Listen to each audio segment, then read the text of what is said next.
pessoal, estamos aqui de volta hoje num novo momento histórico que nós temos que analisar com vocês. É um momento conhecido pelo nome de Idade Moderna. A Idade Moderna se inaugura no ano de 1453. Que fenômeno marca essa data?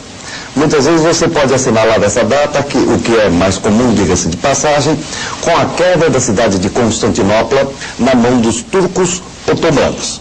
Outros também assinalam que o ano de 1453 é o término da Guerra dos 100 Anos, aquela guerra entre França e Inglaterra no final da Idade Média.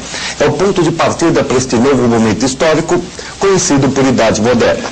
E ela se estende até o ano de 1789. 1789, como você sabe, é o ano em que eclode na França a famosa Revolução, a tomada da Bastilha, a célebre Revolução Francesa de 1789. Então é este o momento histórico que estaremos compreendendo daqui para frente com vocês, chamado Idade Moderna, entre os anos de 1453 e 1789. Pois bem, por que nós temos que parar a Idade Média e dar início a um novo período histórico? O que aconteceu assim de tão significativo? Será que realmente aquilo que vinha acontecendo na Idade Média cessou e começou todo um novo momento histórico, toda uma nova época histórica, todo um conjunto diferente de características sociais, políticas, econômicas, culturais, etc.? Não é bem isso que marca a passagem da Idade Média para a Idade Moderna. Aliás, diga-se de passagem, quem cria essa diferenciação é o próprio personagem do Renascimento, o nosso primeiro tema dentro da Idade Moderna. Veja a palavra, renascimento. A palavra está dizendo para nós que alguma coisa havia perecido, alguma coisa havia morrido e que agora está voltando a existir, está voltando a renascer, está renascendo, portanto. O termo renascimento foi criado na sua própria época, no próprio momento histórico dele. Agora, por que este termo renascimento? Qual a razão desse termo renascimento? Na verdade, as pessoas que viviam esta etapa histórica acreditavam que, entre eles e a Antiguidade Clássica, ou seja, a civilização da Grécia Antiga, a civilização da Roma Antiga, entre essas civilizações e a época do Renascimento, o início da Idade Moderna, não tinha existido nada, absolutamente nada de importante a ser verificado. Qual a razão disso? Bom, uma das primeiras que nós podemos apontar para vocês é justamente o panorama final da Idade Média. Você lembra? Crise do século XIV, fome, peste, guerra, crise de crescimento no século XV, deixando, portanto, uma imagem bastante ruim, uma imagem muito negra da Idade Média, termo inclusive criado também no Renascimento. E os renascentistas achavam que essa Idade Média seria uma idade de trevas, onde nada teria acontecido. Hoje em dia, achar que a Idade Média é uma idade das trevas é simplesmente um absurdo. Absurdo por quê? Porque, na realidade, a Idade Média nada mais, nada menos é do que o berço da Europa, o momento em que a Europa está nascendo, em que ela está simplesmente começando a montar os quadros que nós vamos encontrar mais para frente. É, portanto, o momento de nascimento da Europa.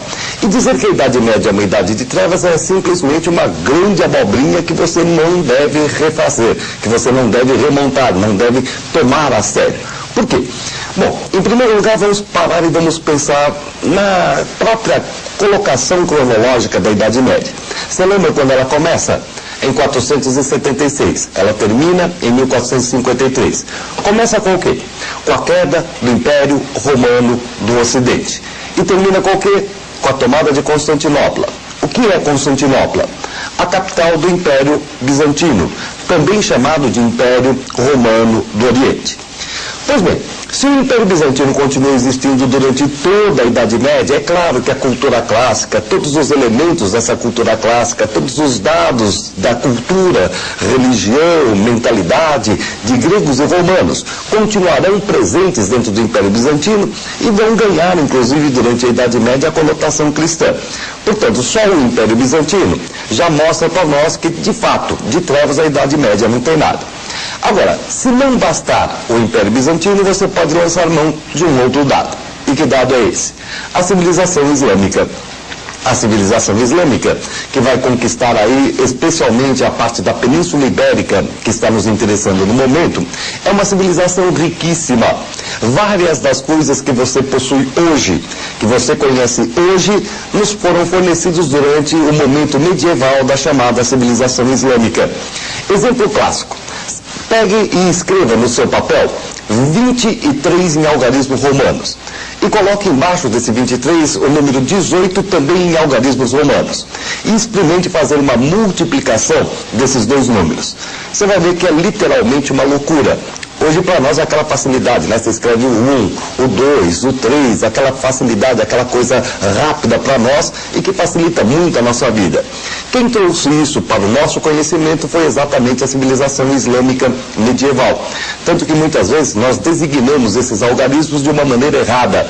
Nós chamamos de algarismos arábicos, quando na verdade os muçulmanos foram até a Índia, conheceram esses algarismos, que são, portanto, hindus, e trouxeram esses algarismos aqui para o Ocidente medieval. Hoje, você ouve falar de Platão, você ouve falar de Aristóteles. Grande parte da obra desses filósofos gregos fora vertida para o árabe e, graças ao árabe, continuaram existindo dentro da Idade Média e entrarão outra vez na cristandade, entrarão na Europa cristã medieval, graças à influência árabe. Irrigação, diversos produtos, o conhecimento aí de uma literatura riquíssima, fertilíssima, etc. Tudo isso em desenvolvimento em plena Idade Média, graças à civilização islâmica. Se você ainda não está contente só com o Bizâncio, o Islã, basta você lembrar da própria civilização católica ocidental, em que você nota uma série de evoluções do cristianismo. Os nossos amigos padres, que são os caras que monopolizam a cultura na Idade Média, eles vão manter vivos o Platão, o Aristóteles, vão manter viva a antiguidade clássica. Claro que deturpada, puxando a brasa para sua sardinha, sem dúvida nenhuma. No entanto, eles vão manter viva essa tradição, vão manter vivos esse conhecimento. E mais, se você ainda não quiser contar com a igreja, você tem a partir do século XI, você tem a partir, portanto, de todo um momento da história medieval, um renascimento folclórico, que vai dar origem, por exemplo, à literatura medieval, como o Ciclo Bretão, as novelas de cavalaria, Tristão e Isolda, dos quais você já deve ter ouvido falar, Rei Arthur, os Cavaleiros da Távola Redonda. Tem muita gente, por exemplo, que acha que a Idade Média é trevas porque não houve desenvolvimento literário. Pelo amor de Deus, gente, não só o Ciclo Bretão se monta ali, mas você tem toda uma literatura, mesmo que litúrgica, ou outras obras de extrema filosofia, como São Tomás de Aquino, Santo Agostinho e assim por diante. Primeiro dado, portanto, que você deve lembrar: Renascimento é um termo valorativo de época e, portanto, um termo relativamente mal colocado. Segundo lugar, por que era necessário valorizar aquele momento histórico? Por que os renascentistas fizeram tanta força para desprestigiar a Idade Média? A resposta a esta pergunta nos é dada justamente pelas transformações da própria Idade Média. A burguesia, com todas as suas transformações, a burguesia com todo um conjunto de transferências, mutações, distâncias, etc., vai simplesmente pegar e vai tentar mostrar o porquê da sua existência. Ela nasceu na sociedade medieval e foi marginalizada pela sociedade medieval. Se ela está marginalizada, ela precisa se justificar. É claro que você não pode identificar o Renascimento como sendo um movimento exclusivamente burguês, mas é graças à burguesia que esse Renascimento está ganhando aí um grande impulso. E como é que a burguesia faz para se justificar? Ela pode usar os valores da época? Não. Ela vai ter que lançar mão de valores de uma época em que aquele valor do seu momento histórico ainda não era tão presente, não era tão marcante. Os valores da igreja que predominaram durante a Idade Média. Por isso, ele salta a Idade Média e vai retomar a Antiguidade Clássica. Ele vai buscar de novo a Antiguidade Clássica. Essa busca faz com que a burguesia comece a destrinchar todo um conjunto da civilização greco-romana. E é claro, é óbvio que ela vai começar a dar a sua própria interpretação posteriormente. Se no princípio ela copia, posteriormente ela desenvolve uma arte típica renascentista, um pensamento típico do Renascimento. Assim sendo, pare e pensa no seguinte: será que nós podemos definir o Renascimento como sendo uma volta à Antiguidade Clássica? No princípio, sim, mas depois já é uma retomada da Antiguidade Clássica. E dentre essas definições todas, existe uma outra que é fundamental, uma outra que é essencial. Muita gente costuma dizer que os renascentistas descem o pau na igreja, falam mal da religião, aquela coisa toda, e portanto o renascimento é anticatólico, é antirreligioso. Não existe coisa mais boba para você dizer a respeito do renascimento. Como é que você vai justificar, por exemplo, o nosso amigo Michelangelo pintando cúpula da Capela Sistina, esculpindo, por exemplo, aquela coisa maravilhosa que é a Pietà, aquela estátua divina maravilhosa, Rafael Sanzio pintando imagens da Virgem Maria. Como é que você vai justificar, por exemplo, Leonardo da Vinci? Leonardo da Vinci que pintou aquele quadro que nenhum de vocês conhece, né? Tudo quanto é sala de refeição que você entra, está lá o bichão pendurado. A famosa Santa Ceia, Jesus ali no centro, tal, etc. Teve gente que até costuma discutir que este quadro possui aí algumas características, possui alguns elementos de análise. Por exemplo, disseram que o Leonardo da Vinci teria tentado representar ali os personagens do horóscopo. Outros disseram que não, que ele estava tentando representar as raças humanas. Claro que exceto o japonês que batia a foto. Resultado, você tem a temática cristã na obra desses artistas.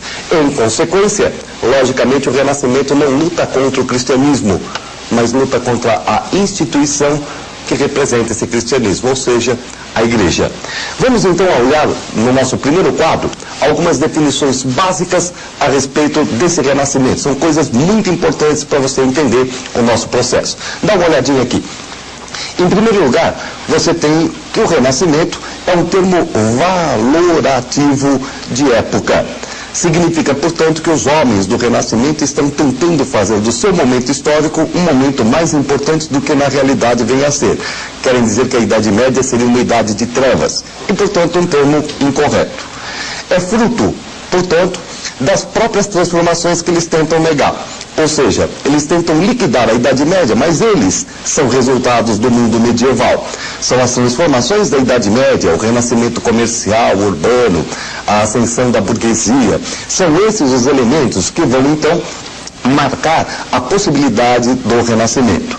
Nós temos que se trata, mais do que uma volta, de uma retomada da Antiguidade Clássica. Retomada por quê? Porque a burguesia, se a princípio copia, em seguida ela vai começar a montar uma arte característica da sua época, do seu momento histórico. Portanto, mais do que uma volta, nós temos uma retomada da Antiguidade Clássica. E por fim, gente, veja bem, eles não atuam contra a religião cristã, eles atuam contra a instituição igreja. Instituição essa sim que vai ser atacada, que vai ser pichada, que inclusive possibilita simultaneamente ao Renascimento um outro movimento que é conhecido como Reforma, mas que a gente vai ver em aulas posteriores. Mas quais são os valores e aonde esse Renascimento começa? Isso a gente vai deixar para a nossa próxima aula. Até lá!